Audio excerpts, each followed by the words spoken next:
change. Yeah, thank you for recording. I do want to say to those that are joining that this meeting is being recorded. And it will be available on YouTube afterwards. So in case, some of our people wanted to join and they can't, for whatever reason, the recording will be available later on our YouTube page. So as I was saying, the motion this evening is that this House would privatize all municipal services, and the motion itself comes from, or it was inspired by Amnesty International South Africa's #DignityNow campaign, which focuses on service delivery in South Africa. And we wanted to have a conversation with young people to basically brainstorm ideas, and solutions around what needs to happen to basically, end the service delivery challenges that we are experiencing in the country at the moment. So that is what we're going to be focusing on today. In terms of how the session will run, we will get our judges to come in and speak to how the debate itself is going to run, how much time the speakers will have. The debate will have a session after the presenters have shared their thoughts around questions and answers from the public while the judges are deliberating. So hopefully at the time that will be an opportunity for all of you to share experiences, thoughts, anything like that, or comments in the chat, or speak, unmute yourself and speak. You will have the freedom to do that. And that'll be before the judges announce who has basically won the debate. So thank you so much. Our speakers today are from Amnesty. I want to say from Amnesty, but I don't want to separate our speakers because, we all are young people in South Africa that care about this issue. So we have Phumelela Cacela, and Phumelela will come in and introduce herself as well. Lesego Setou, Itumeleng Selailai, Marcus Cordiero, please forgive me if I'm mispronouncing your name, Tiamo Maleaka, and Noor Khan. And the judges this evening are Mashitisho and Bettina Buabeng Baidu. Oh, so thank you so much. I will stop here and find out from Rimbilani, who is the co-organizer here, if there's anything else that you would like to add, Rimbi, before we start. And thank you so much for all of the work and effort that you've put into making this happen this evening.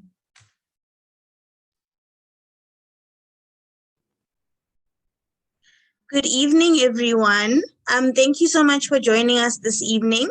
From the side of the SASDB, I think we're always keen for new partnerships, we're always keen for new collaborations. And when Amnesty approached us to help them out with a Youth Now Dignity debate, we were so excited. And I think the turnout has been great. And we hope that everyone in the crowd enjoys the debate and that we enjoy engaging with our young people about such crucial issues that affect them, but that also affect us. So in terms of the formalities, Joe will be chairing the debate for us, but I will be timekeeping. So for the speakers, please, as we discussed in training, please just watch the chat for your time markers. So you will have a total of 7 minutes to speak, and then we'll clap you out at 7:15. So your time markers are going to be 1 minute, 6 minutes, 7 minutes, and then 7:15. And then please just remember that POIs are allowed between the 1st and 6th minute only, and that reply speakers do not take POIs, and the reply speech can be given by the first or the second speaker. Unfortunately, Noor can't join us today. We've just gotten word that they have unfortunately fell sick, so they won't be able to join us, which means that the one team will be iron-personing. Iron-personing is in essence meaning that each of the speakers will speak twice. to supplement Noor's absence. We would have loved to have a replacement speaker, but obviously it was unforeseen that they would fall sick. So we're just doing with, we're making do with what we have. And we hope that the speakers especially enjoy the debate and that it is an enriching and learning experience for everyone involved. Yes, that's it from us.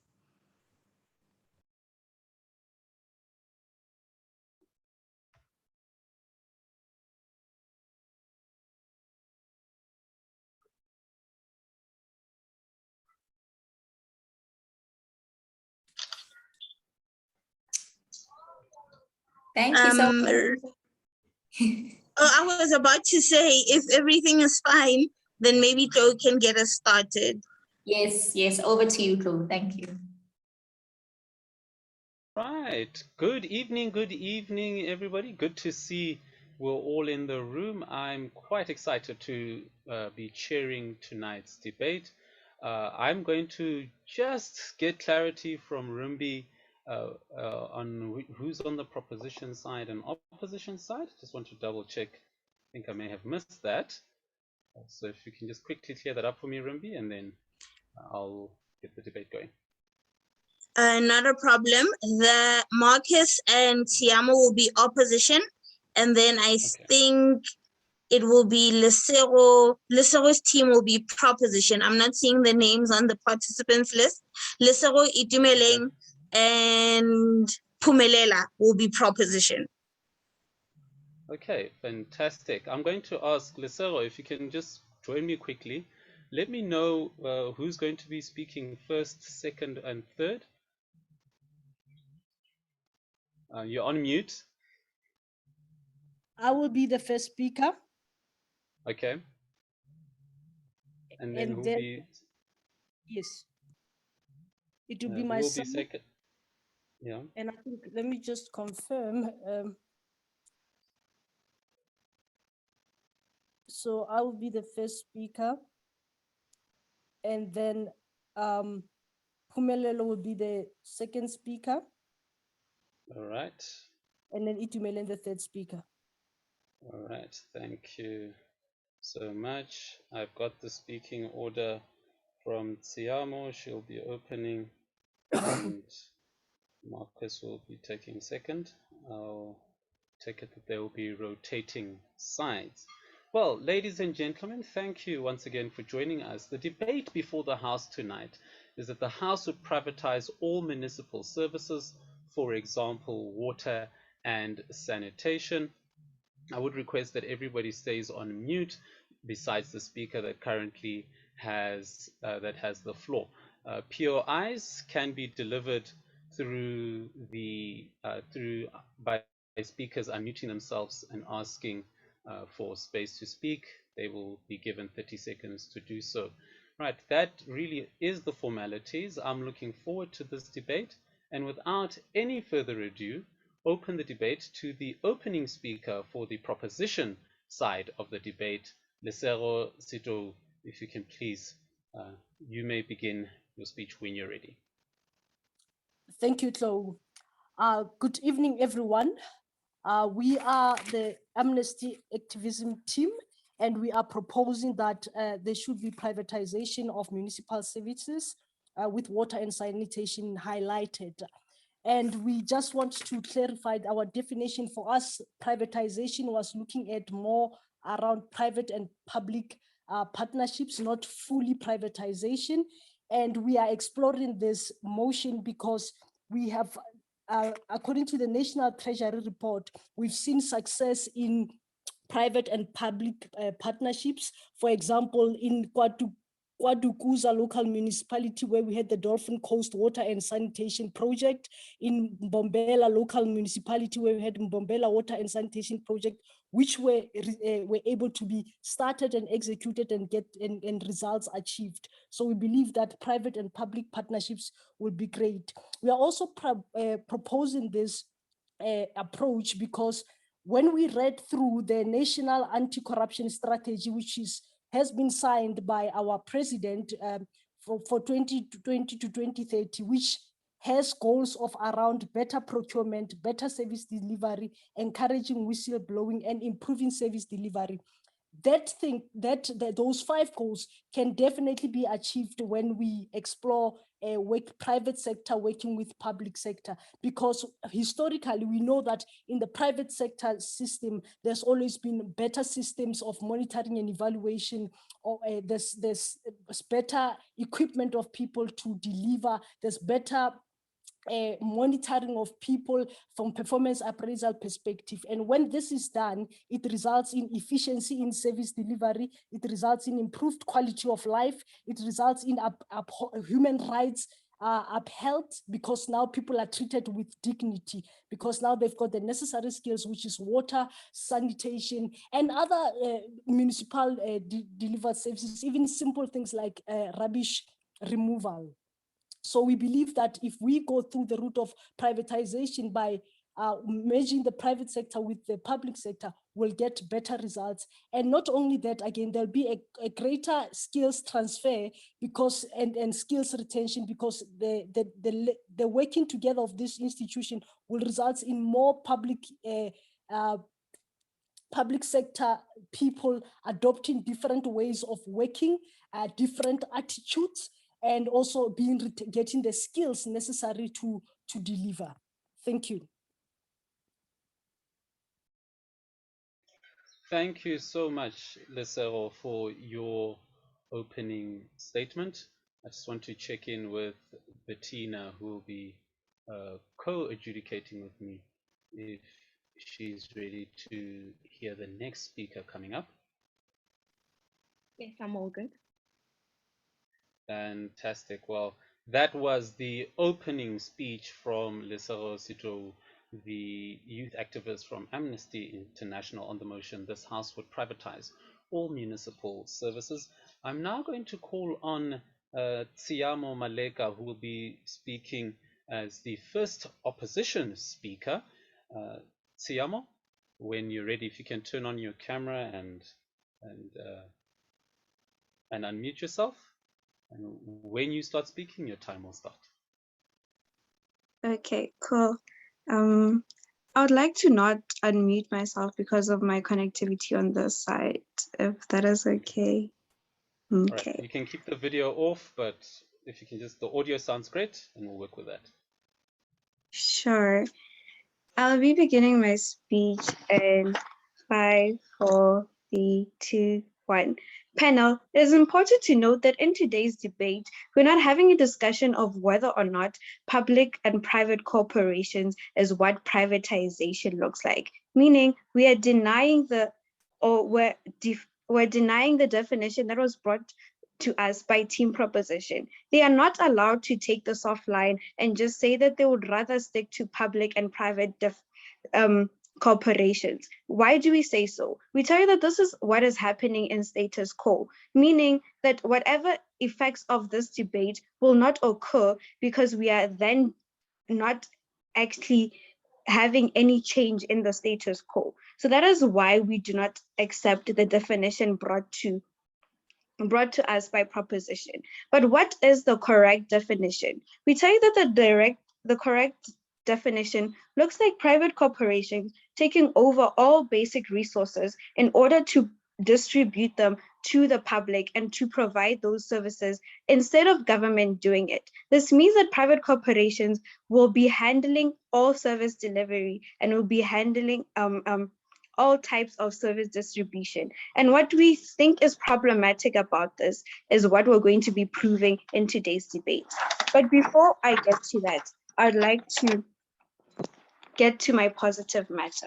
So like my first point of argument is on state obligation. This argument aims to prove that the state has an obligation to provide basic services to its people. The strategic conclusion to draw from this is that government, as opposed to private entities, has the obligation to ensure availability of essential goods to all its people. The state has the obligation to provide essential services such as the basic electricity of 50 kilowatts per household. And this also means that they're supposed to provide free housing, such as RGP, to people who can't afford housing. Government's failure to do so is a problem in status quo, but is one that should not cause government to relinquish its power, but to instead improve its methods of service delivery. When we look at the actor of government, it looks like firstly, people who are mandated to ensure provision of services. And this looks like them playing a role in service delivery through municipalities. Secondly, this means that they have the incentive to ensure that they provide these essential services because people have rights to obtain these essential services. So this is more incentive on government to ensure that they provide these services in all costs, even if it risks bankruptcy. Moving on to my analysis. Government is not profit-driven, which means that its aim is not to make money by selling public goods at a markup price, but is to sell it at a cost price. On top of that, provide free basic services to people who can't even afford to buy the cheapest form of it. This unique trait to government can only come from it being the main facilitator of service delivery. In comparison, private entities have no obligation whatsoever to provide free basic essentials or sell at any affordable rate. This means that even if we were supposed to subsidize like public goods, they wouldn't be affordable enough, especially for a country whose population is mostly unemployed. And taking it at its best, we tell you that we were able, even if we're able to subsidize it to an affordable rate, the benefit of free basic services is one that would not exist under their policy, meaning that the poor people who can't afford the cheapest electricity, water, or housing will not receive these services. And this is alternatively worse than what is happening in status quo. On comparative, we tell you that we are better on our side because we are more incentivized to provide these essential goods at an affordable rate and also provide free services. And furthermore, we tell you that using private corporations who don't have the incentive of providing these to all people of every class means that we're risking the livelihoods of individuals and society that team proposition claims to cater for. This means that these private corporations do not have the incentive of being mandated to do this, and furthermore, will not risk bankruptcy just to ensure that people receive their services. Moving on to my next point on how this worsens service delivery. So this argument will prove that service delivery will be worsened on their side when they choose to privatize public goods. This means that like the already bad service delivery will be worse on their side because they prioritize the rich over the poor they claim to advocate for. The problem with service delivery is essentially the plan that municipalities follow. This looks like yearly tenders that only last for 6 months of the 9 months that the company was actually supposed to provide that service for. This means that after the budget is released, we have to wait for another 6 months in order to advertise these tenders and receive a company who's willing to do this for us. This means that we waste time and this affects service delivery. This can easily be solved by government using 3-year tenders. That means that we already have a company who is willing to deal with the service delivery problems that we might have. What worsens service delivery is policies that don't fix the core problem, such as team propositions policy. Private corporations are money-driven. Making a profit at the cost of citizens' rights is something that they are willing to do. They aren't willing to go bankrupt to ensure service delivery. And this is something team proposition is willing to risk just to have private corporations take over public goods. Even if they were willing to risk bankruptcy, we tell you that they're not at the stage to be able to make it out of bankruptcy alive. This means that they don't have financial backing when they reach any type of financial problems. So this will look like us having like days, if not months, of load shedding, as opposed to the hours of load shedding that we have currently in status quo. Not to mention how this directly harms poor people and middle-class people. Poor people wouldn't even be able to access these essentials because they can't afford them. When middle-class people who barely are able to afford them will have to buy these essentials at a higher rate. This means that the proposition's proposal is something that is firstly going to harm the individuals they claim to advocate for, and lastly, is something that will not be effective in today's society. Thank you.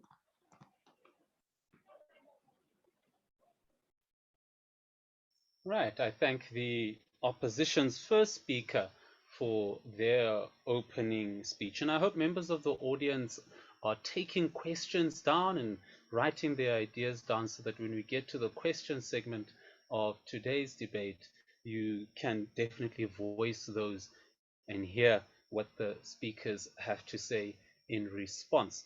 Just another thing I'd like to clarify is I would like to encourage our speakers tonight that are coming up to engage with the speaker, ask them questions, and to do this, I would encourage you rather unmute yourself and say POI. That way the speaker knows that first of all a question is being asked and they can decide if they want to take your question or not during the speech. And you can do this between the first and the 6th minute of any speaker's presentation. So with that said, we're going to move on to proposition's second speaker, who is Pumulelo Qaqela, who's going to be extending the proposition case in today's debate. And just to get the audience to join in on all the fun that we're having tonight and to make it interactive, I'd like to encourage us all. Let's give Pumelo, as she comes to the stage, unmute yourselves and give her a big round of applause. We will make sure that that all other speakers as well get a big round of applause as well. So if members of the audience tonight, you can unmute yourselves, give Pumelo a big round of applause as she takes the stage. Yeah.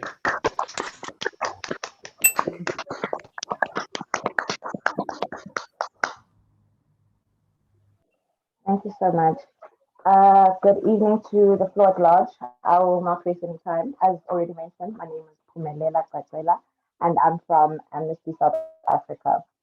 Before I begin, I just have a few points that I want to raise that the opposition's first speaker brought up. They reiterated over and over again that the state has the obligation to provide these services and that the status quo is okay and that things will worsen and. I think we're missing the whole essence. Well, not we, but the opposition is missing the essence of this debate tonight. And that is we are failing. The South African government is failing the South African people, and things could not get any worse. There are people who do not have water. There are people who do not have electricity. There are people who do not have basic services. And these are not just basic services, but also basic human rights. So we cannot sit back and be okay with the fact that no, this is status quo, so we must just accept and carry on. I just think we need to explain or just have the opposition understand that things are not as okay as they make it out to be.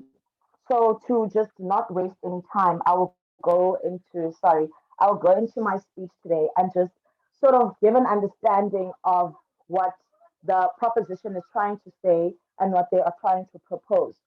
So the aim and the theme of our argument this evening is that privatization is not for the purposes of just financial gain or making things better for the private sector, but it is a necessity so that South Africans are ensured their basic human rights. We need to ensure that the people of this country get the services they deserve, not just taxpayers, but people who are South African citizens. No, thank you. I'll take all PRIs at the end. So we just need to understand that it is not just something that we are doing as we are proposing because it's fun to do or there's nothing, we've got nothing better to do, but because it's a necessity. And the private sector has proven over and over their efficiency as compared to government departments. So we need to also, our second point is that privatization ensures accountability, where unlike a lot of government or municipal services or sectors, people are employed by merit and there's a lot less political interference. We need to also remember that we live in a very politically rife country and that a lot of things in this country are done with corruption and so on and so forth. And as seen in a lot of state-owned enterprises, we find that there are people who are in positions that they should not be in because they're not qualified, but they are there because of the people they know. Privatization of these services also ensures that the people that are there are people who are meant to be there, because merit is also a huge factor. We need to also, this is our next point, sorry, purpose is not to override the relevance of the role of government, but to strengthen the relationship between government and the private sector. You need to understand that privatization is not just saying taxpayer pay so and ABC company to get electricity. No, this is saying government cannot handle the load that has been given to them by South Africans. So private sector come in and help us. So we're strengthening the relationship between private and public sector. And this also goes into sharing the resources between the public and the private sector, because at the end of the day, it's not just the private sector that has all the details. They're not, they're not the god of everything. And it's just a matter of sharing resources and ensuring that South Africans get the basic rights that they need to be getting. The public policy will remain the same, and the purpose of privatization is the implementation. Because as we've seen in this country, policy will be fine, and as we go, we realize that when it comes to the implementation phase of everything, things just fall apart. And that is where private companies will come in. Because as we've already mentioned, that the biggest issue is implementation more than anything. And our next point is just going and looking at the failure of existing state-owned enterprises. I won't even start with Eskom. Honestly, Eskom is just a mess as it is. Everyone in this country knows, and we cannot say, no, a few hours of load shedding is better than no hours of load shedding is what we should be looking at. And that is what we owe the people of this country. We cannot be okay with having hours without electricity, cannot be okay with having people who don't have access to basic water and proper sanitation. Our next point also goes to the deterrence of government influence, and it just assists in the economic growth of the country as a whole, and just has more people involved in the running of the country. We must also remember we live in a democratic country, and being in a democratic state means the government is for the people, by the people. So having people who are also hands-on in the running of the state is one of the biggest and key factors of a democratic country.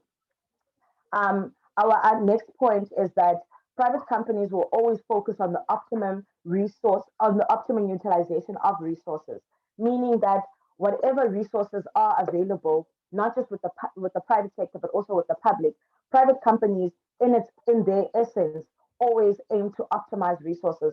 So this will then ensure that everyone gets the resources that are available to the country, and people will have pride. Yes, ma'am.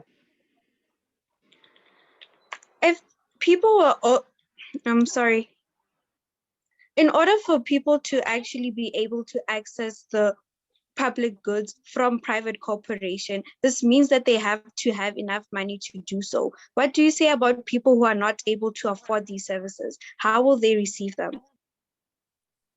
Thank you for your question. If you were listening to what I was saying, it goes back to what we were saying in terms of this goes to the private sector is only there for implementation. These services are being provided by the government. There are budgets allocated for these things. And as a result, things will stay the same in terms of payments for these things. In South Africa, there are households who are already receiving subsidies for electricity and water and so forth. What the private companies will do is act as an assistance to the government. We cannot hand our country over to private companies, because even that will create an instability of its own. So this is not to exclude the poor or the middle class or the disadvantaged people, but to actually assist in make sure that everyone has access, because the government has shown failure to provide these disadvantaged people that we speak of with these basic resources. So they need assistance, and we cannot shy away from the fact that they are failing and they need help.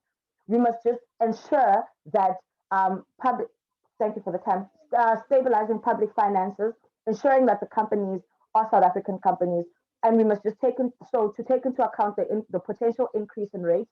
Government will continue to subsidize as they've already subsidized. Thank you. Thank Thank you so much, Pumelela. I got that. I think I fudged the pronunciation a bit the first time around, but thank you for your speech highlighting the situation that the government is in and the input that privates can contribute to that space. I'm now going to move to the second opposition speaker, being Marcus Cordero, who will be extending the case of the opposition, the government, well, rather the opposition team, if I could put it that way. So if we can, as we did for Pumelela, let's unmute our microphones and give a big round of applause for Marcus as he joins us on the virtual stage. Yep.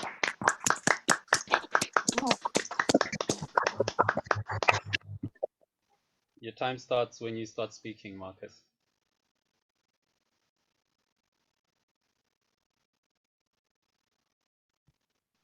Okay, am I audible? Am I visible? You are audible, you are visible. Awesome.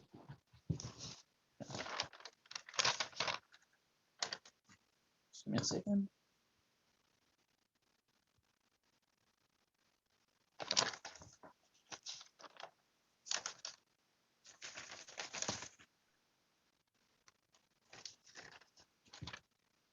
Okay.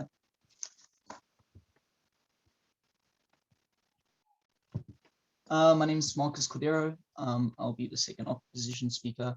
I just want to clarify before we begin this debate that the ideas that I present in my speech are not necessarily my own personal views on the debate, and I'm doing this purely in the spirit of the game of debate. Yeah.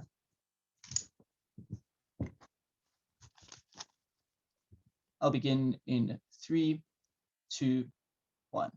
Human greed. This is the source of all our woes. It is why governments become corrupt, and it's why companies decide to commit abuses such as environmental abuses and human rights abuses. But that is why capitalism is seen as a good thing, because it can take a bad quality like greed and turn it into a productive mechanism to produce good goods and services. However, we think there are certain goods and services that are just too vulnerable, too important to give it over to more greedy actors who are only going to want to squeeze more cash out of the most vulnerable, and especially when they're not able to opt out of those finances. Such things as water, which you cannot go more than 3 days without. Such things as electricity, which hospitals will literally lose lives if they lose electricity. What am I going to be doing in my speech? Firstly, going through 2 case issues. No, thank you. Secondly, I'll be doing rebuttal against the side proposition speech. And then I'll bring you a third argument on why we think government is more accountable than business, in direct clash with their second speaker argument. Okay, with that said, let's go through some case issues. 2 case issues. One is that side proposition brings us an extremely soft line. That's to say, instead of going through their actual burden about privatization as the motion suggests, they go, we want a hybrid mechanism of privatization and companies. What does this mean? It means all the harms that they talk about government still exists on their side because government is still involved within the bringing about of these services. That's to say, when they're going to give out contracts to private companies to do these services, they're going to give it out to their family members. Sound like anybody familiar? Zweli and Kize, right? That's an exact situation that we did, right? Then they told us, we're missing the debate. This debate is about whether we get the service delivery. And that's true. It's about the privatization or state-owned enterprises being more effective. And we need there to be a clear difference between them in order to have a clear dichotomy and a way to argue in today's debate. But note, secondly, that this soft line is not necessarily mutually exclusive. On our side, we told you this is the status quo, meaning you can have municipal water, go to your tap, get a glass of water, but you can also buy bottled water from a private company. You can have municipal electricity as well as get solar panels from a private company to produce your own electricity. So their hybrid model is our status quo. So if they hate the status quo, they aren't changing much. So what are we willing to do? We're willing to improve things like the judiciary in order to improve accountability amongst corrupt governments, because we think we can try to fix corruption without having to implement privatization. Second case issue is note that this debate is not entirely about South Africa. No, thank you. They try to limit this debate entirely to South Africa. And we think that is very unfair because we think just because privatization might work in one part of the world doesn't necessarily mean it'll work in all parts of the world. We need to expand the debate to other poorer African nations and other developing nations like Tanzania or Liberia, where this is all even more impactful. Okay, with those two case issues understood, let's go through some rebuttal. Firstly, on the clash on whether the state is the one that has the obligation to do this. We told you that they have an obligation to offer basic services because there's a direct link to human rights. Side proposition agrees. These provide human rights, but they say that today's debate is less about this obligation and more about the fulfillment and the effectiveness of providing this obligation. Note the importance of this moral as it stands. Is that there is only a single legitimate actor in order to provide such a vulnerable resource. Note that if you live without these things for a few days, there's going to be disastrous like consequences. I mean, Cape Town went through a drought for a few weeks and had like a huge impact to their economy and their livelihoods. That's to say that we should only be able to trust a representative actor like the government in order to do these things. If they aren't able to do that, we think we can still rather improve the systems of government. No, thank you. But then on the second clash, on who improves service delivery, what did they tell us in their second speech? One is that they have more merited individuals within companies. Note that this is not mutually exclusive. Note people will vote for their politicians on the basis of their merit. But secondly, that the fact that the people who are the heads of these companies aren't often even elected for. That's to say they are appointed by elected representatives based on their own merit. So if you're the head of Eskom, it's because you have some serious degree or some serious experience. But secondly, they tell us government can't handle this. Note two responses. One, it's untrue. We told you that government can have an endless amount of debt. Eskom is still providing electricity to the company, even though it's got billions of rands of debt. But secondly, they have the largest reach in the country. That means they have access to every single town, access to every single city. But secondly, even if this was true, we think it's worse on their side because we think when they have limited money, they're going to have to rely on government for bailouts and subsidies. Note the importance of this is that when you need to be big enough to provide for an entire country, you're going to necessarily need to be dependent on government, meaning all the harms that they want to talk about still exist on their side. But then thirdly, they tell us that they optimize resources. No, thank you. I'll take you in a few seconds. Note that these are public goods. That's to say, if you can't optimize resources because you can't have two water pipelines running directly next to each other because it's two different companies, right? That is why we take control, two different power lines running parallel to each other. That's a waste of resources. We need to use one and have one control of that. I'll take that POI. Phumelela, can I just ask? Yes, my first POI is you spoke about 3 days without water. Clearly, you've not been to Northwest. That's currently the situation. Right now, people in Mafikeng in Northwest have been in 5 days without water with your status quo. And secondly, I wanted to address obligation does not translate into accountability. And thirdly, I wanted to let you understand that this status quo that you're talking about, I don't know if you guys understand the definition. But I appreciate those POIs. And yes, there is a problem, but I think privatization is worse, and that's been our entire case, right? We're not trying to say that it's a perfect picture, but we're trying to say that government is probably the best actor to fix it. And we should fix government instead of trying to implement privatization. Why do we think government, though, is more accountable? Because we think government is directly accountable to the people. You have things like elections. The ANC is facing huge backlash in the upcoming local elections because of their lack of service delivery. And you also have things like the judiciary, which can implement like a Zondo commission to interview into corruption. On the comparatives with private companies, there's a lack of that sort of insight because they have big businesses, big money, and big lawyers, which keep them out of courts and create settlements among smaller communities. Look, our whole point of this case is that government is bad and that we should try to improve it. But privatization with their money incentives are only going to make things worse for the poorest. Please oppose.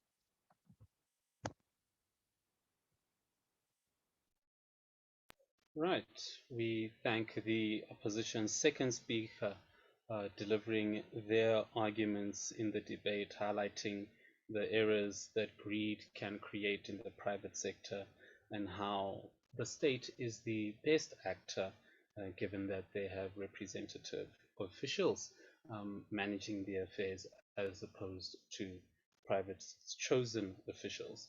We're now going to move on to Itumeleng's speech, but before I call on Itumeleng to take the stage, I am going to once again remind the audience to take down the questions they have. I think there's excellent points being raised by both sides of the debate today, and it would be excellent to have engagement from our audience tonight on those issues and to get a sense of what it is we are feeling as young people in the country on our government and the private sector. Well, with that said, and I'm going to call on Itumeleng Selealea to say again. Sidiadia. Oh, sorry, man, Itumeleng. Hey, Yes. It's that L. It's that L. Yes, it's that L. Yes, it's that one. All right, thank you, Itumeleng. So I'm going to call on Itumeleng Sidiadia to extend and really bring it close to their team's points for the day before they go into their reply speeches.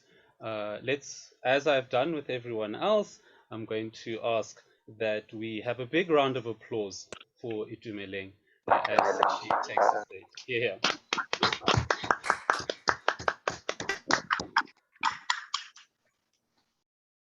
In finally wrapping up what my proposition team has been trying to get across in today's debate, I will be starting by just highlighting some of the things that we have already mentioned by virtue of things that have been spoken by our first and second speaker.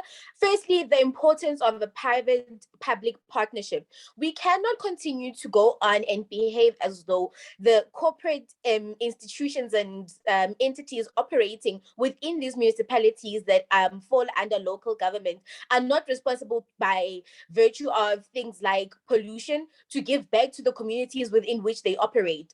So the cooperation that we are talking about between the private and public partnership should be one that is complementary instead of one that we can see has been mentioned by the opposition team as one where now the private sector completely takes responsibility for the day-to-day running of livelihoods and the delivery of public and private goods and services in our local communities.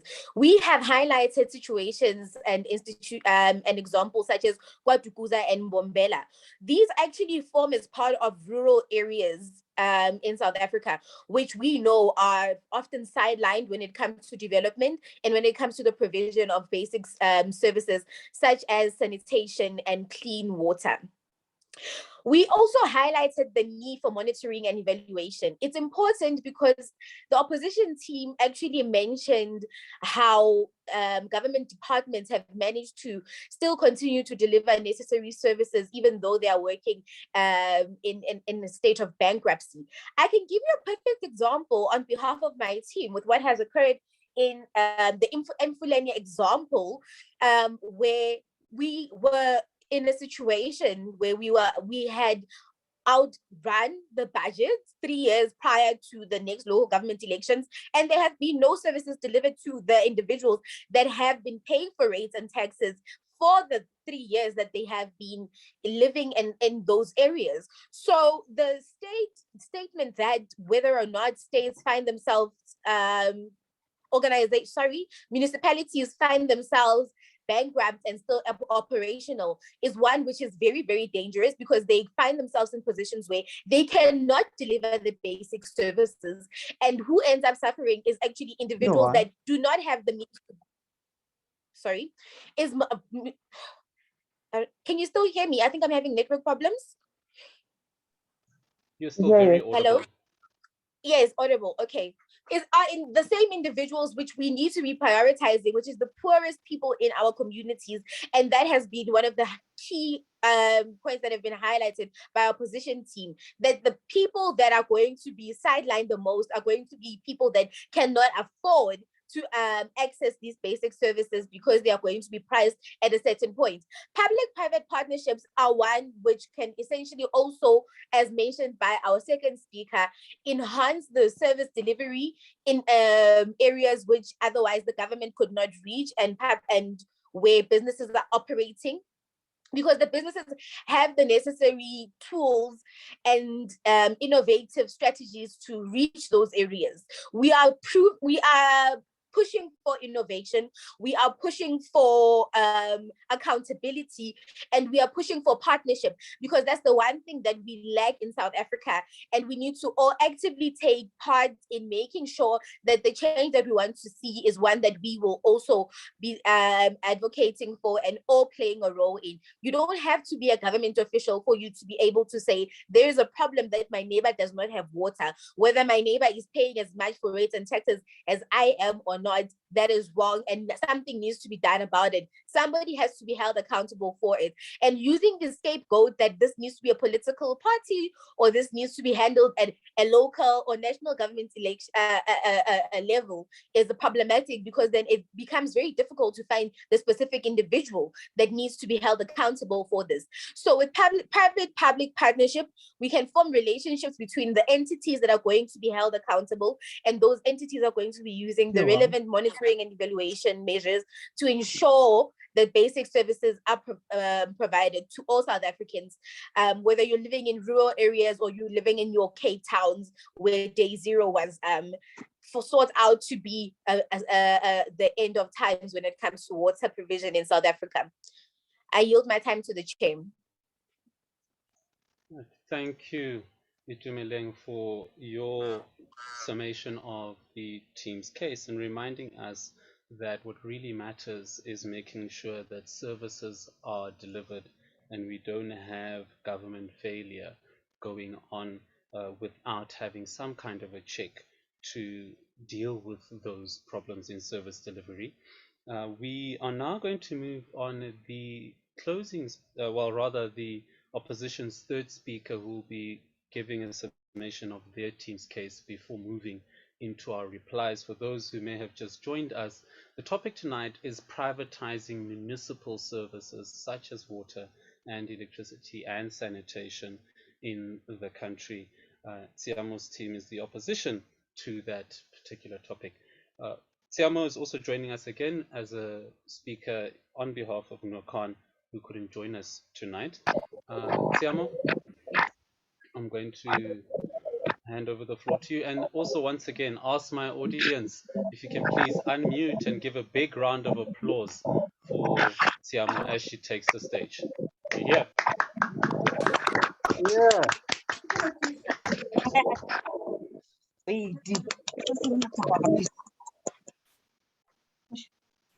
Oh my God, again. Can I just ask that we're all muted before the speaker takes the floor? Thank you so much. Tsiamo, your time starts when you start speaking. Okay, thank you. I'll be beginning in 5, 4, 3, 2, 1. Panel, it is important to note that in order for us to actually solve the issues with service delivery is to solve the core problems instead of just shifting the responsibility to different parties. What this means is that in order for us to solve those root problems that Team Proposition has with government, we have to make sure we hold government accountable. Like my second speaker has spoke about, which looks like us having more having more court systems and having more accountability policies in place to actually make sure we're holding government and private officials accountable in their relation in status quo. But moving on to contextual reframing, this means that I'm going to explain what status quo actually looks like in today's debate, because I feel like this is something that got lost along the lines of the debate. What status quo actually looks like in today's debate is private and public corporations working hand in hand to deliver services. This means that Eskom does not produce its own electricity, but gets it from other private entities who do so, but they distribute that, which means that private and public resources are being shared amongst the two, which is something Team Proposition is looking it tells you that they want to see in status quo. But note here how this is what is already happening in status quo, which means that whatever problems they have with the status quo, they aren't changing it in a form that they actually want to see that change happening. But moving on to like the strategic case attack, what happened is that they took a soft line, which did not allow them to be able to like argue on their side why privatization would look better than what status quo looks like. Meaning, if they were able to take the hard line and tell you that they only want this power to be on private corporations, we would have a more engaging debate and have a debate that looks like one I was wanting to enjoy.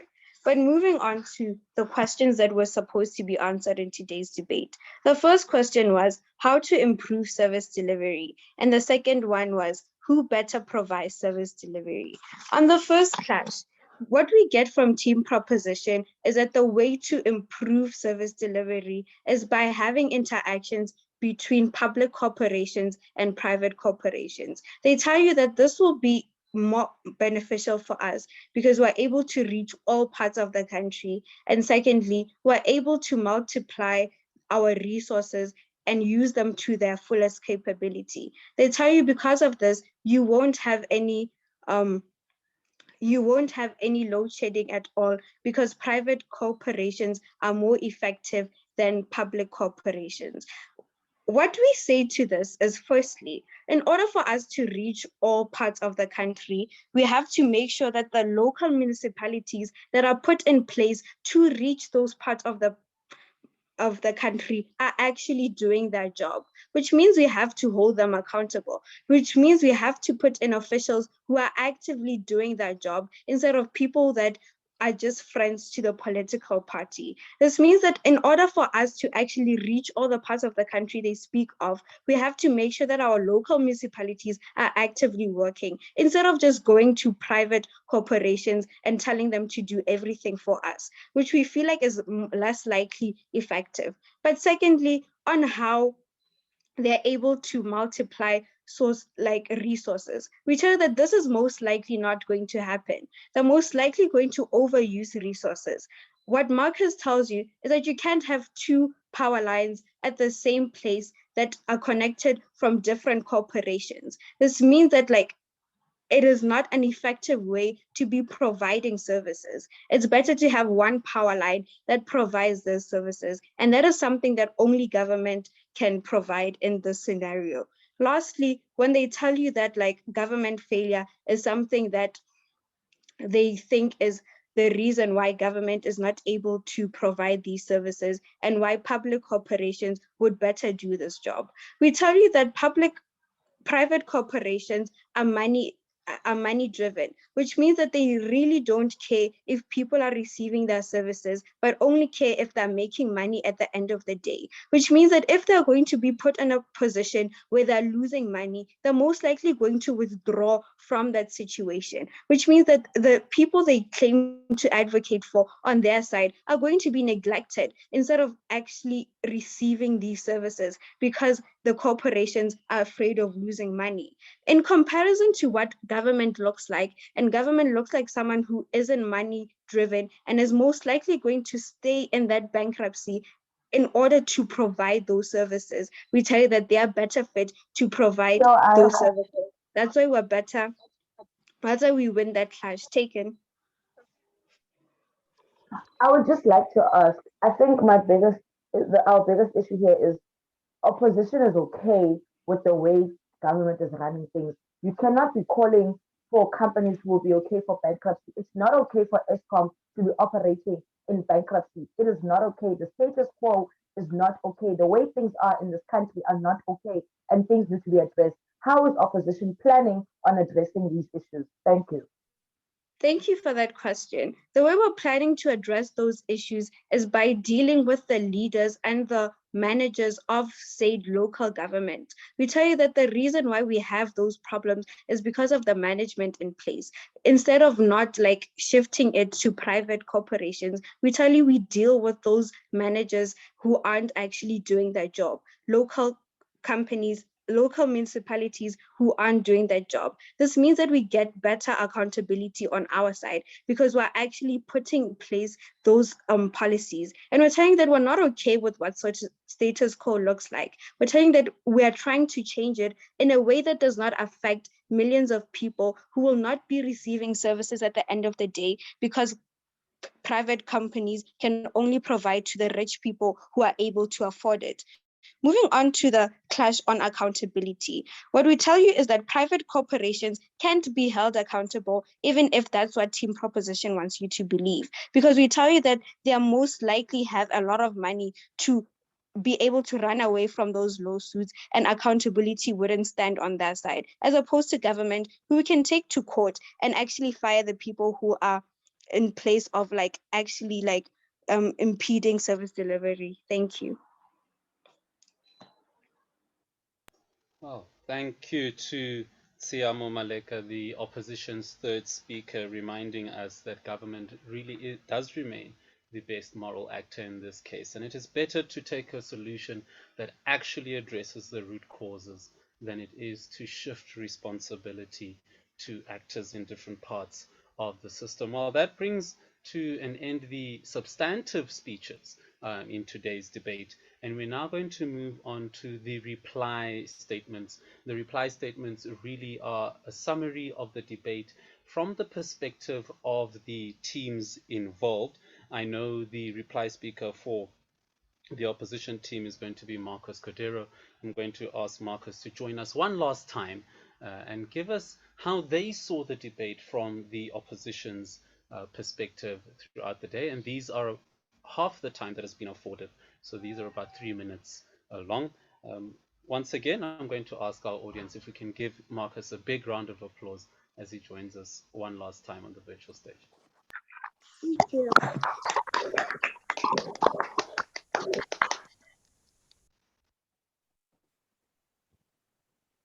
Okay, am I audible and visible? Okay. Yes, you are.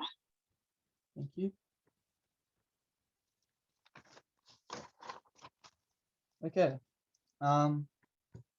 Again, I'd just like to state that the views that I express in my speech are not necessarily my personal views, and that they are the views, they are just arguments in the spirit of debate. I'll begin my speech in 3, 2, 1. The problems are real, and the most vulnerable are impacted the most. Businesses are not paid to care about availability to the poor. They are paid to care about money and profit. That means high prices to the rich and middle class who can't opt out of buying water or buying electricity. The poor will be forgotten because they can't afford it. Governments are paid to care. And if they don't care, we send them to court. And if they don't show up to court, we send them to jail. Jair Bolsonaro in Brazil and Zuma are good examples of cases where we've taken action against those who have consistently ignored their responsibilities as government. The answer is not to shift responsibility to a different actor, but to fix the mechanism of which the responsibility already exists. If you want to remove a weed, you need to pull it out at the roots and not just clip the top. What am I going to be doing in my speech? Firstly, I'll be mentioning 2 case issues. Secondly, I'll be asking the question, who has the obligation in today's debate to provide these services? And secondly, I'll be asking the question, and the biggest one, who has the best service delivery? Will it be governments or will it be private corporations? But firstly, on case issues. Firstly, they tell us that they want a combination of private and government cooperation. Note, this is not what their side was burdened to argue, because privatise necessarily means there's no government involvement, because private businesses don't allow government in any sort of situation outside to make decisions for them. If governments are deciding who the money goes to, who are the heads of these private companies, they're basically state-owned enterprises anyway. But secondly, they tell us that prop is okay with the way the country is being run, and that's a bad thing, right? No, we told you that we don't want to bring a solution of privatization. We rather fix the corruption that already exists, because we think even a bad government is better than good business. So the first question then, who has the obligation? We told you that these are important resources that make people vulnerable. Governments is the most legitimate because they're representative of the people. They try to tell us that they much prioritize the outcome, but we don't understand why. We think that outcomes should only be, morals should be prioritized over outcomes in all instances because there are absolute standards that we govern ourselves by. So we think they are the most fair actor to distribute these resources. But then the second question, they tell us government on who gets better service delivery.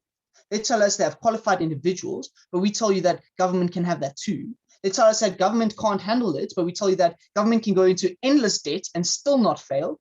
But secondly, that if businesses fail, they're going to rely on bailouts from the government. So then again, you're just dependent on the government again. And thirdly, that they would optimize resources. But we told you that no, these are public goods. It's not optimizing resources to have two power lines next to each other. We told you that if businesses come into play, they're going to put a markup on the cost of their goods in order to make profits. And that means the individuals who are the poorest, who need these services for free, won't be able to get them. At the end of this debate, we need to understand that government is a problem and that we need to fix it through the judiciary, through accountability measures. But implementing bigger business is not something that is going to make it better. It's only going to make it worse. I thank Marcus for his summary of the opposition team's case. I'm now going to call on Lesego Sito for the proposition's last word in today's debate. Over to you, Lesego. Let's give him a big round of applause as well. Sorry, big round of applause for Lesego as he joins us one last time.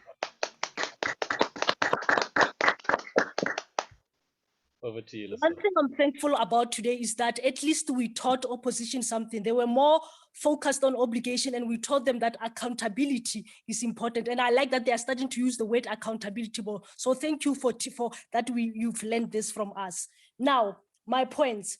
The opposition seems so hung up on the fact that bringing private sector is going to mean increased prices and everything, but that just shows the limited thinking in terms of innovation and ways of working that they are thinking around. And allow me to give you some ideas on how private sector can improve without necessarily resulting in a big bill.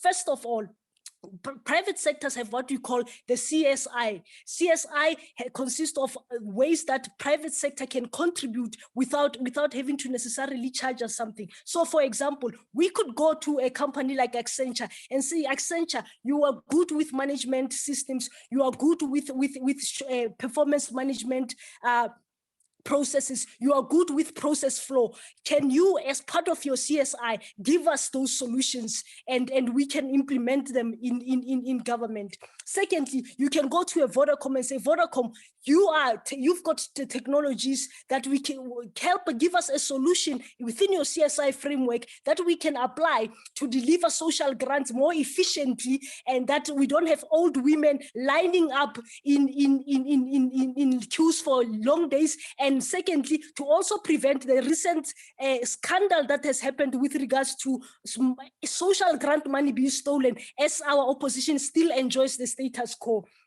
Secondly, despite the examples of private sector working with public sector and the success that this came, I made examples in my first speech, but the opposition chose to deliberately deny those examples of private sector working with public sector to get results. I'm not sure why they did that, but I'll leave it up to them.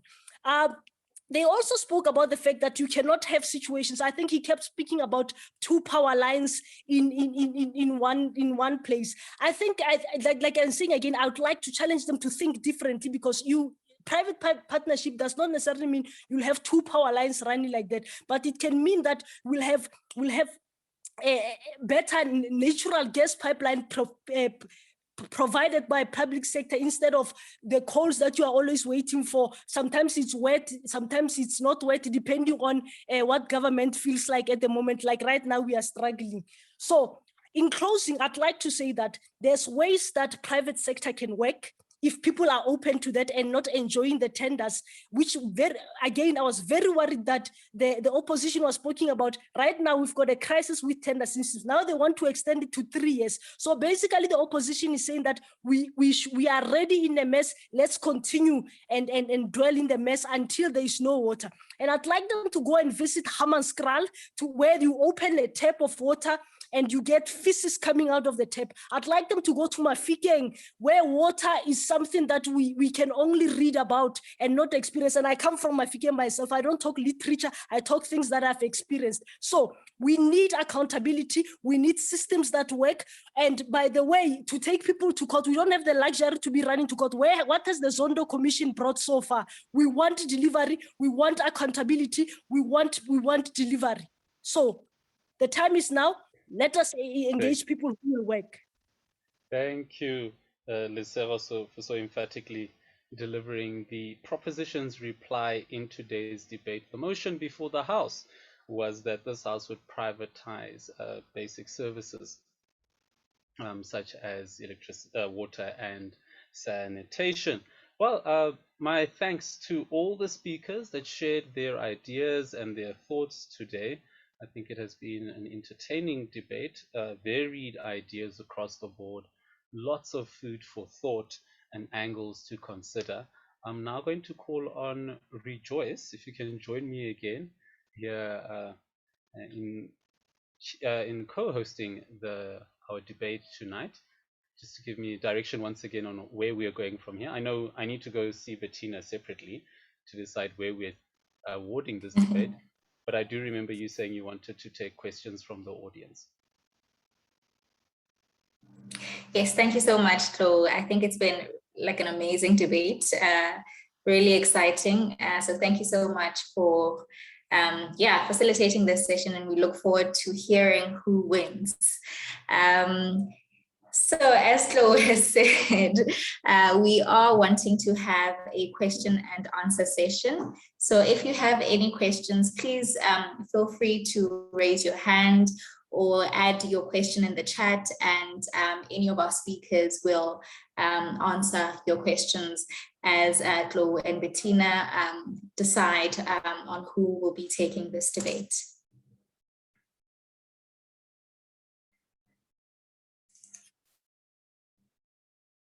I am looking through the chat to see if there are any questions.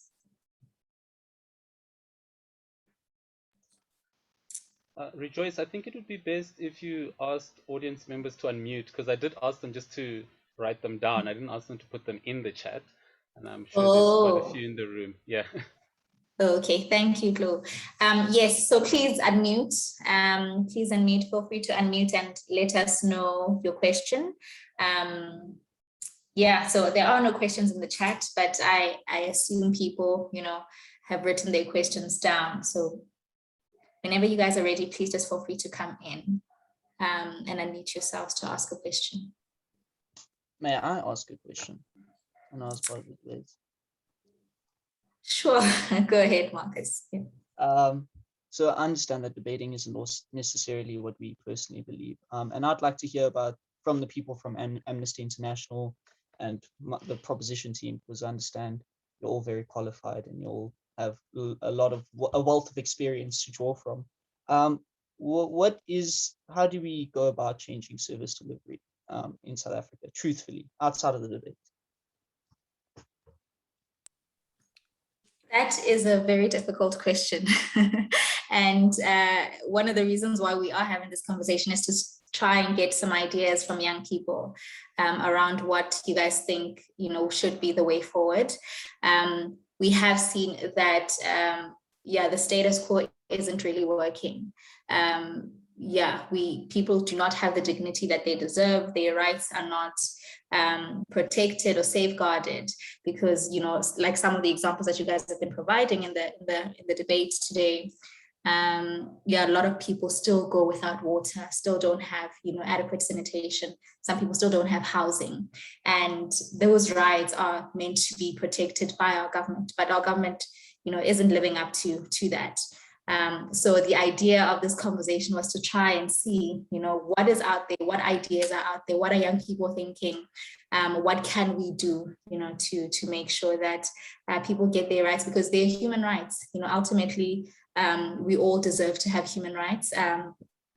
And we want to work together with young people, with government, to make sure that those are delivered. And us as Amnesty, actually, Amnesty as an organization, ours really is about research, advocacy, and campaigning for human rights. So this is part of our efforts to campaign and find solutions to get the dignity that people deserve. So I don't know if the... I'd like to add something, Rejoice. Yes, please go ahead, Lesotho. Yeah. Honestly speaking, Marcus, I think one of the things that is going to change is that we need more young people to be involved, right?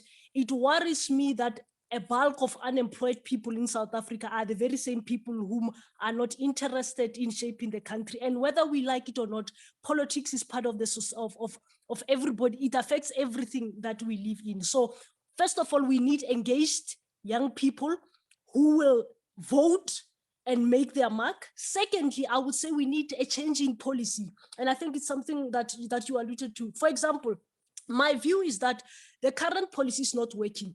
If I was to change policy, I would say that if you are from minister up until assistant director level, you need to use public resources, public health, your children need to go to public schools, and you need to use public transport.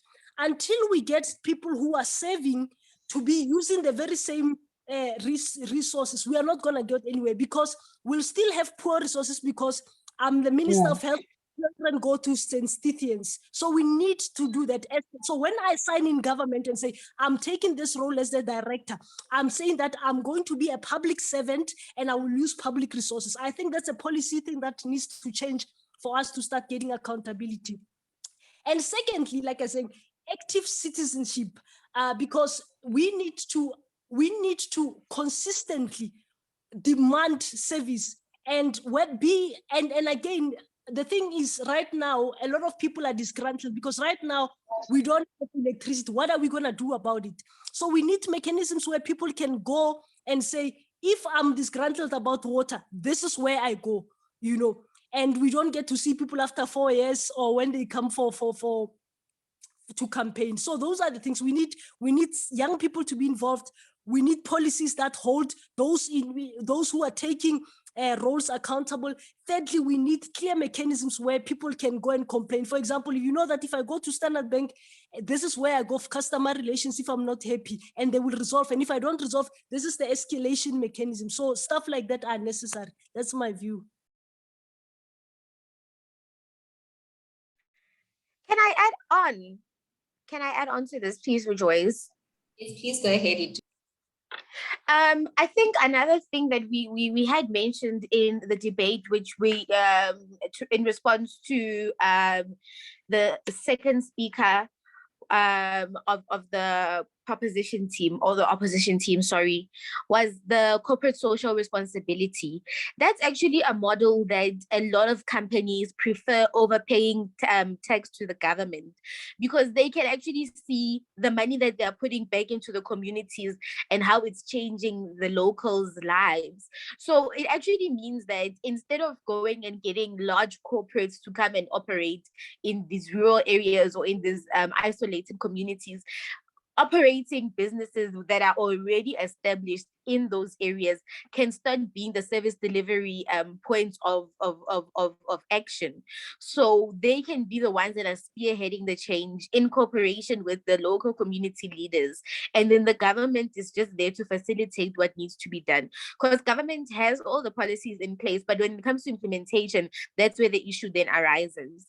So if we can get more corporate social responsibility coming from institutions and governments that are operating in these areas, specifically in rural areas, that is also going to be improving the standard of living of the people that are actually in those rural areas, instead of the gentrification that we see now with people all wanting to move to urban areas.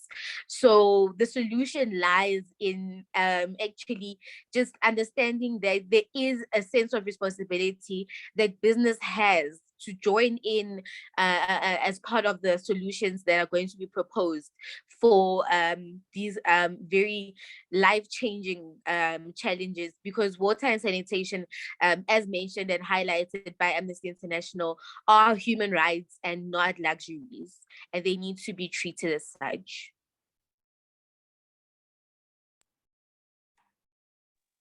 Thank you so much, Itu.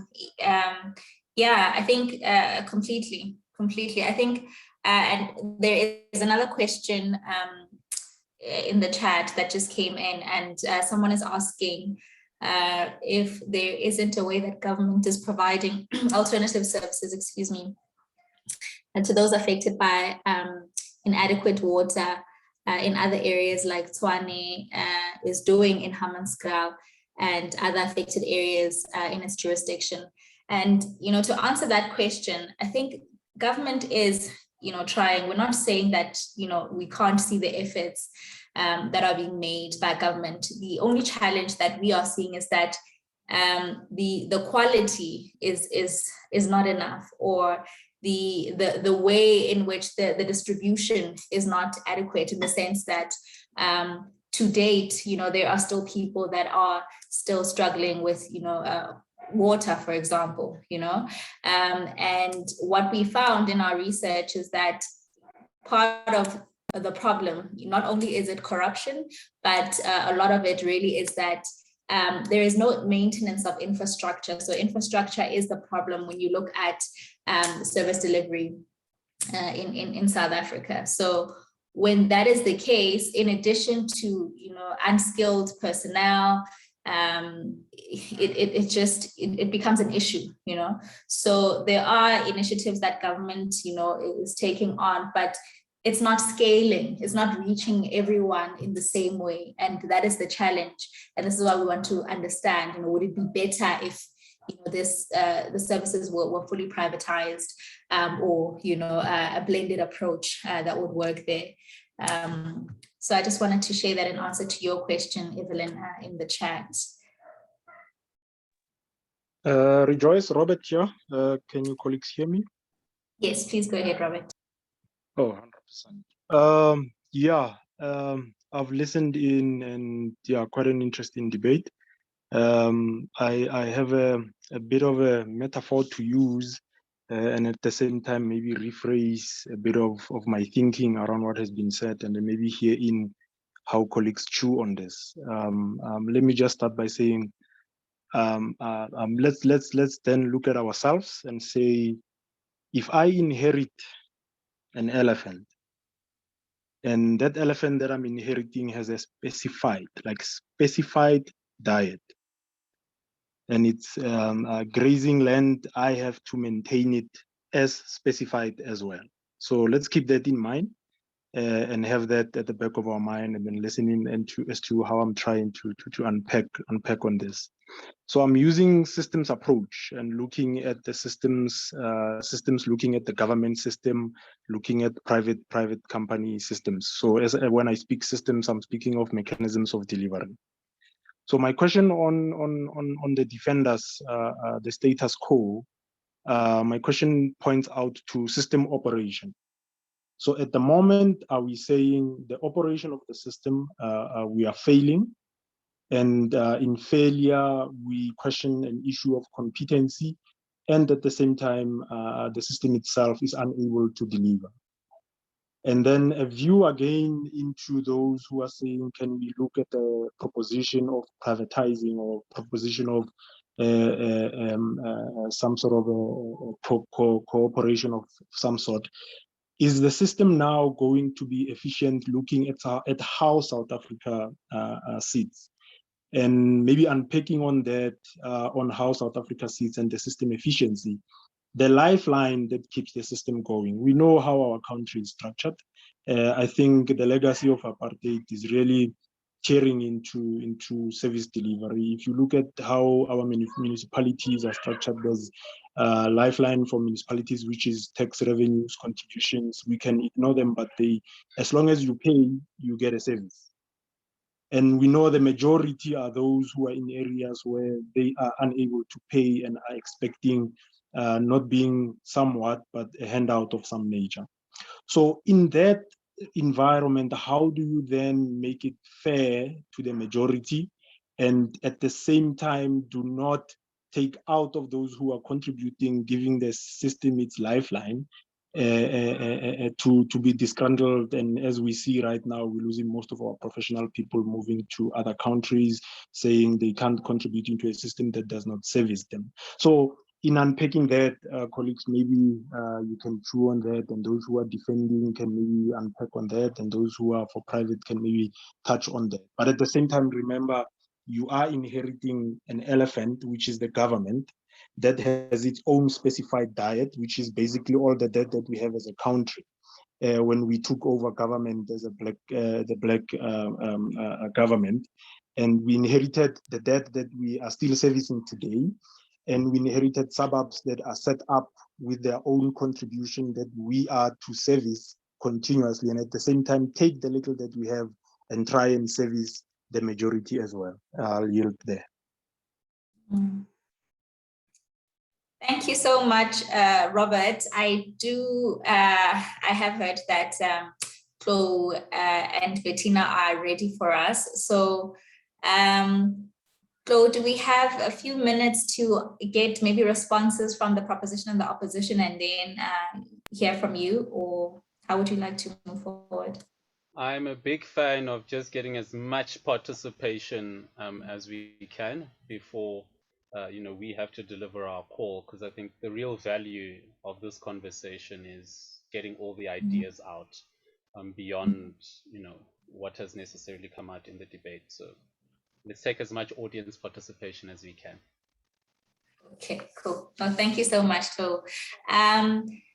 Anyone from the opposition proposition wanting to respond to Robert's comment? Yes, please go ahead, Formalities. Hi. I think I should be calling you Mr. I'm not sure, but I'll just say Robert for now. Ne? I think we need to, as a people of South Africa, not shy away from our past, right? We are aware of the elephant that we as a people inherited, right? We understand the faults that were already there and everything that was already in place. However, when the new government came in, and I think the first and foremost issue that we had was we had activists and freedom fighters turned into public administrators. Not sure if I'm making sense. A person, all their life, all they know is struggle for a democracy, fighting for the people, and overnight, these people become public administrators without the necessary skill set, without the necessary experience, and so forth, right? Hence, mistakes were made, and we understand that they didn't know what they were doing, and.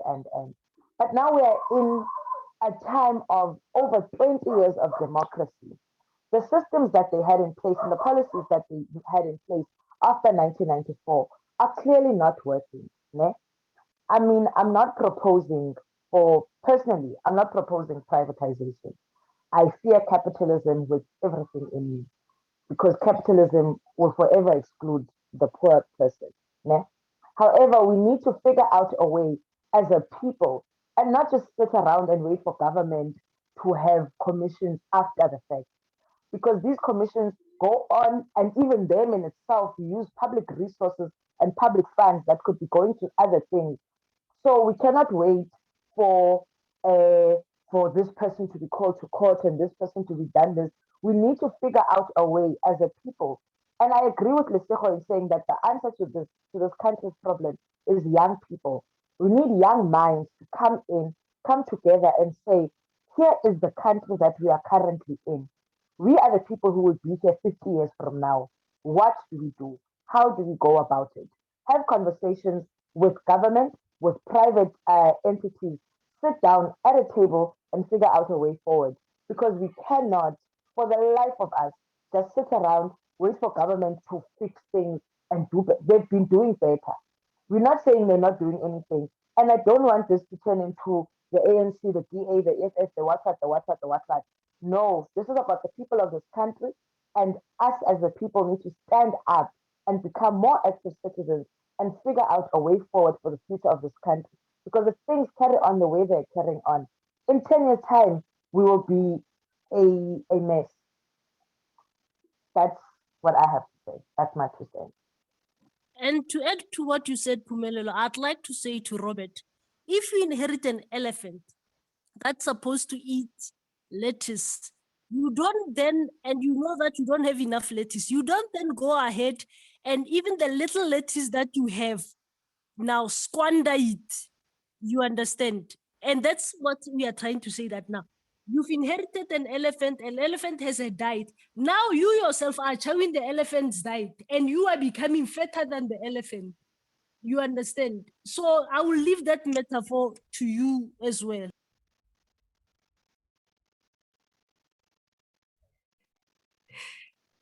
Thank you so much, Lesego and Pumelela, for your contribution.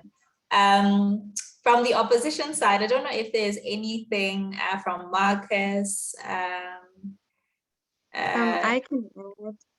Yes, please go ahead, Siam. Okay, so I think like the narrative that says that you raise a child, like a child is raised like using a community and not only by their parents. I think just like how us as young people are supposed to have an impact and do something, I think NGOs are a platform for us to do something. I think NGOs like should stop working like by themselves, like solo. I understand that like they need funding and all of that, but if they were able to work and collaborate with like government to provide those services, it's something that would like shift like that heavy burden off of government, and also something that would like effectively like have that change happening, a trickle down effect on like the local or like small communities and rural communities, instead of just always putting the blame on higher government, but us actually taking responsibility and saying we want to see something done and actually doing it within NGOs that already exist in our communities.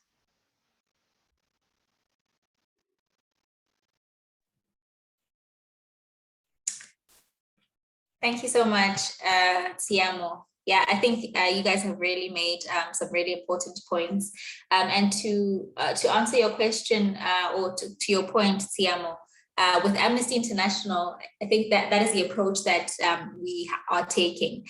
We aren't really like a first response kind of organization where we would go and start different projects in different communities, but our approach really is centered around activism and campaigning, and we do have things like community chapters or university chapters that young people can be a part of to come together in those different groups and basically come up with solutions around how are they using their people power to come up with solutions to the challenges that they're seeing in their different constituencies. So NGOs have a powerful role to play as well. I think they call them the third force. So I completely get your point there, and I agree that we have an important role to play. And to everybody that is here, do not be afraid to participate in things that different NGOs are running in your communities, because yes, they need support, but that support really is more meaningful and impactful when there are a number of us coming together. There's power in our numbers. It shouldn't just be myself and 3 of us doing things, even though there's power in that too, but there's more, we can achieve more when we come together to work together to improve. So yeah, I think if there aren't any more questions or comments, then we will hand over to you, for you to take it forward.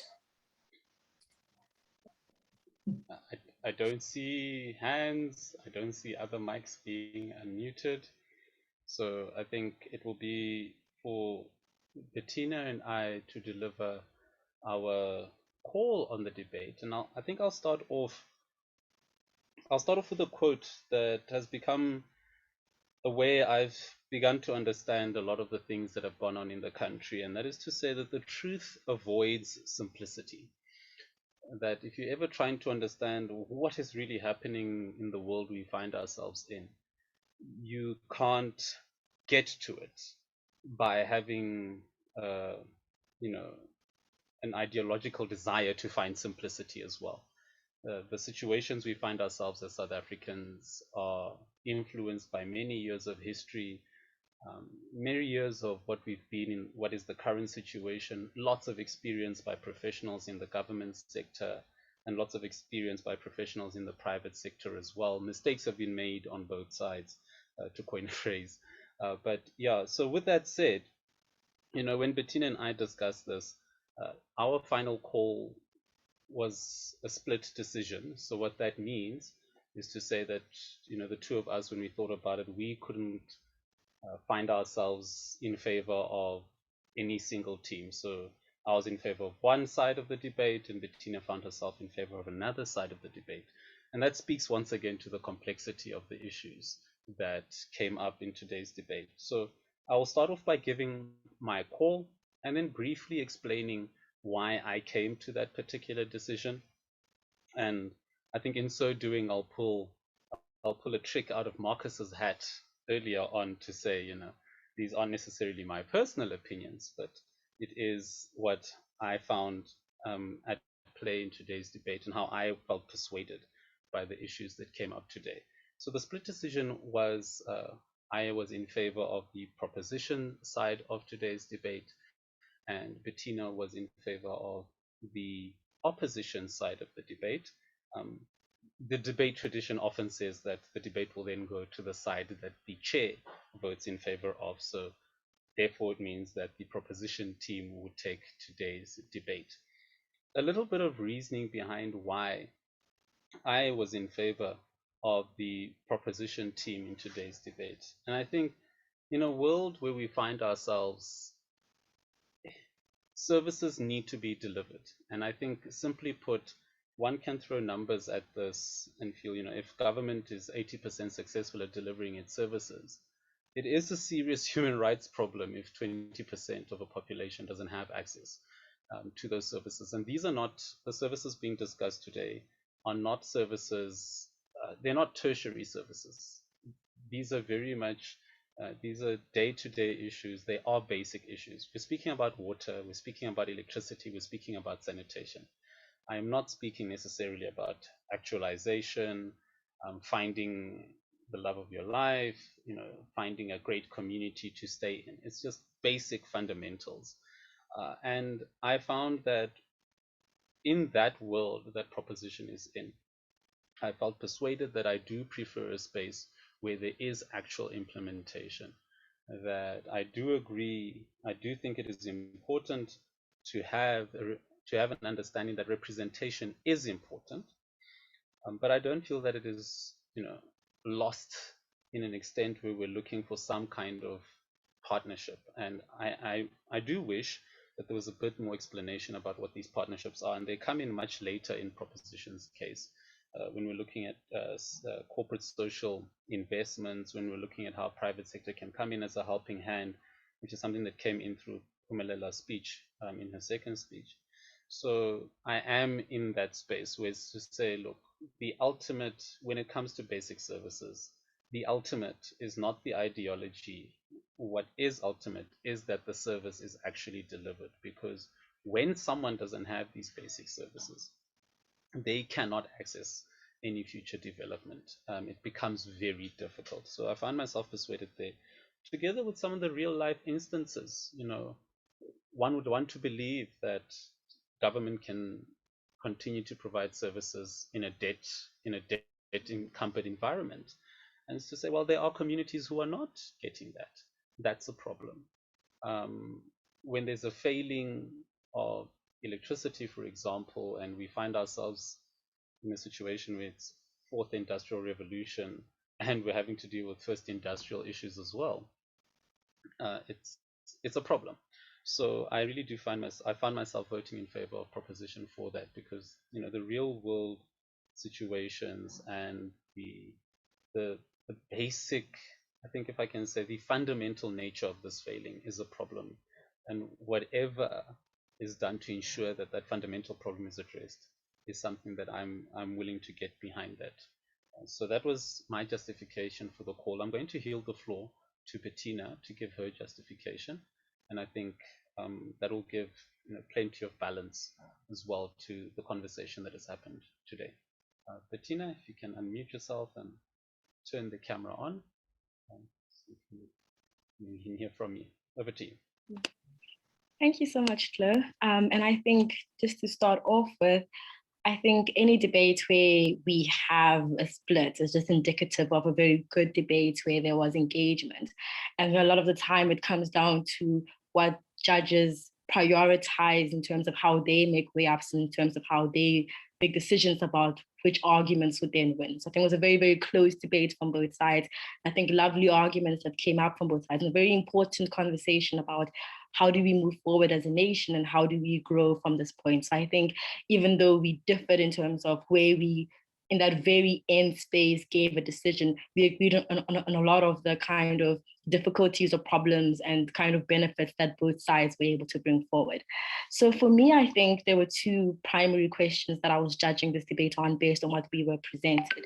I think the first question was about who is the most legitimate actor to be providing municipal services in our country? And the second question was about who would be the most effective actor doing so. So with regards to the first question about who is the most legitimate actor, so I think before we even get there was this issue of, is side proposition defending the status quo, or is side proposition not defending the status quo? And I think side proposition is allowed to, create some kind of amalgamation between the private and the public sector. I don't think side proposition has the burden to say that government would have no involvement completely, and that, we will completely remove government from the scenario.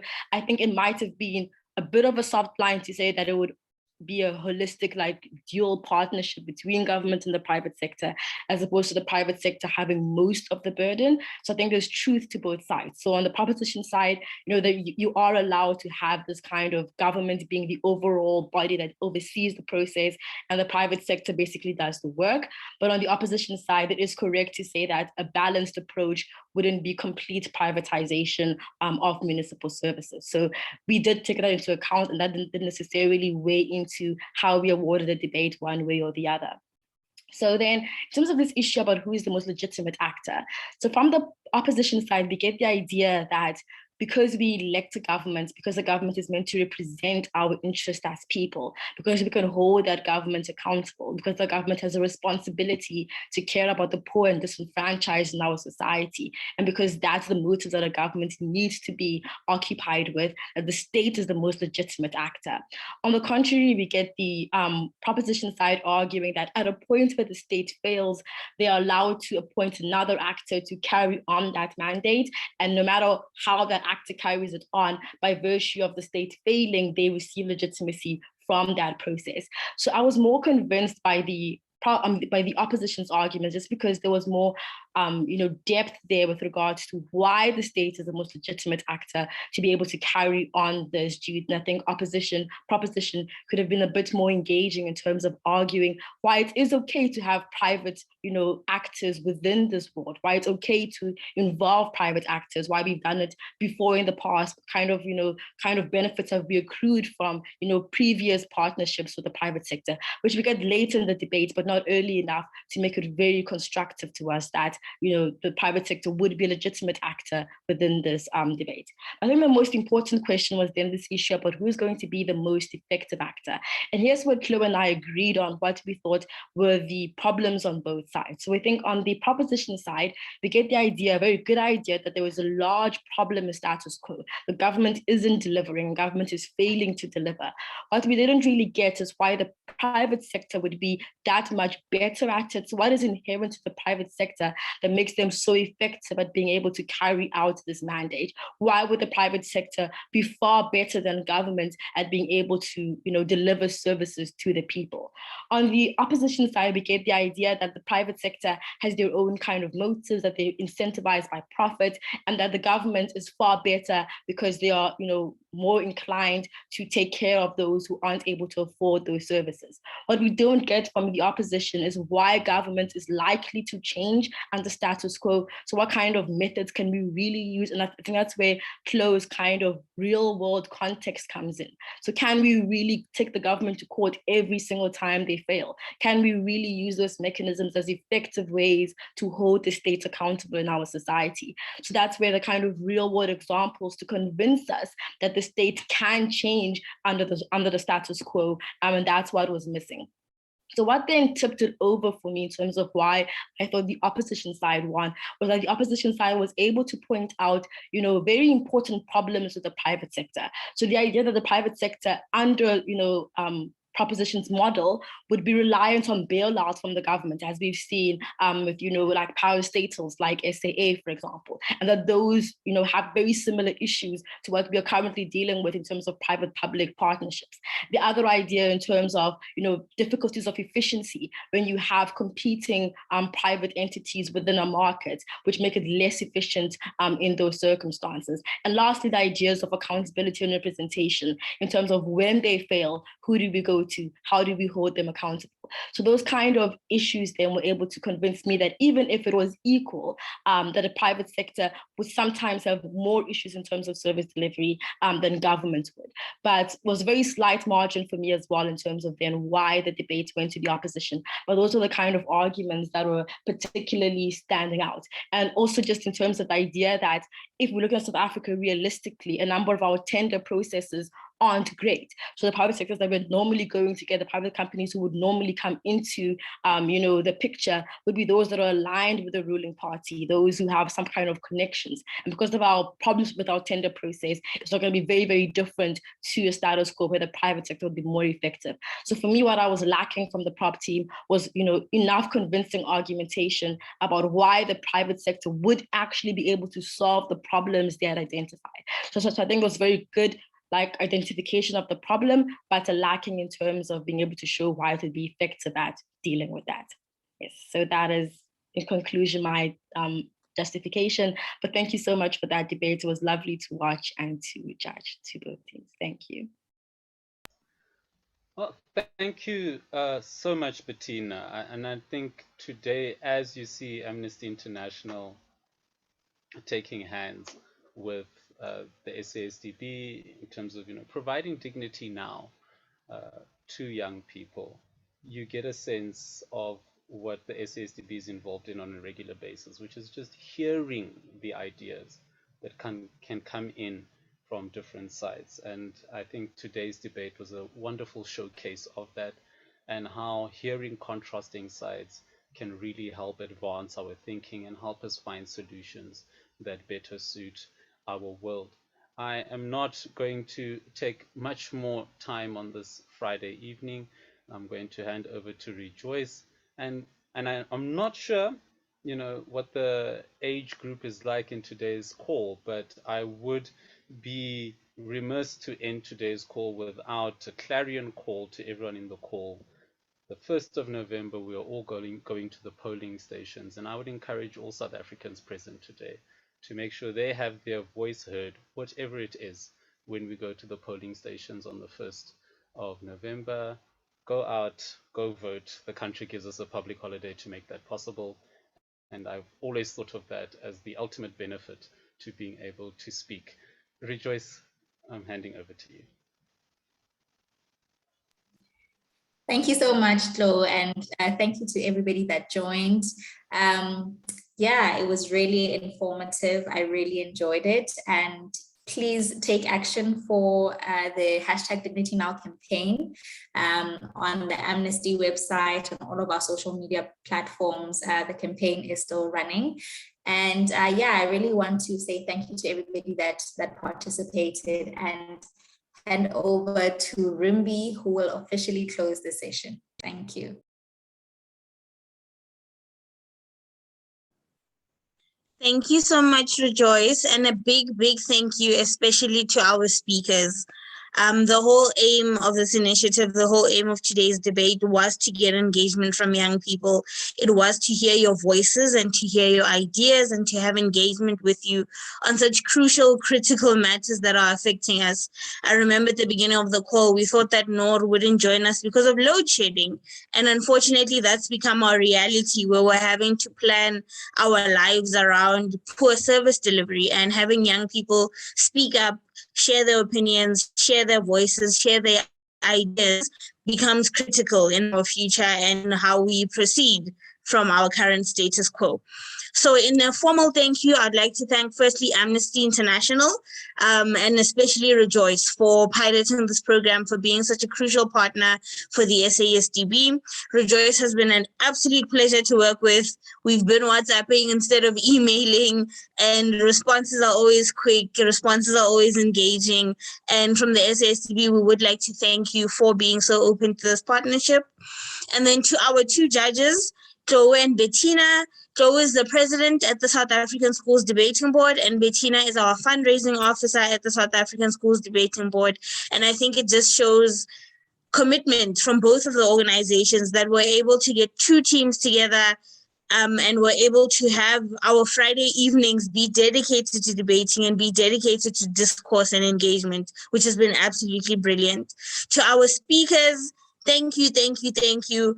A lot of people don't understand how difficult it is to speak in public, how scary it is to speak in public. So well done to you for that. But on top of that, well done for sharing your opinions. Even if it's not, like Marcus was saying, your personal opinion, thank you for stepping into those shoes and giving us different perspectives on such important issues. And then lastly, thank you to the audience. Without you, we wouldn't have engagement. We wouldn't be creating meaningful discourse. So thank you for spending your Friday evening with us. Thank you for attending. And we hope to see you at either our next joint collaboration or at our individual projects as Amnesty International and as the SASDB. So thank you so much. In terms of admin stuff, the recording will be available on both the SASDB's YouTube and Amnesty International's YouTube channels within the next few days. And yes, we please hashtag dignity now for Amnesty International's campaign. And thank you so, so much once again.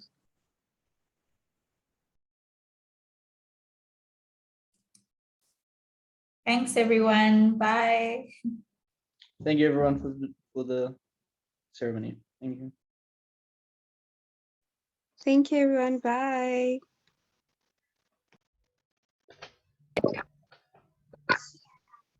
We're going to stop the recording. Thank you,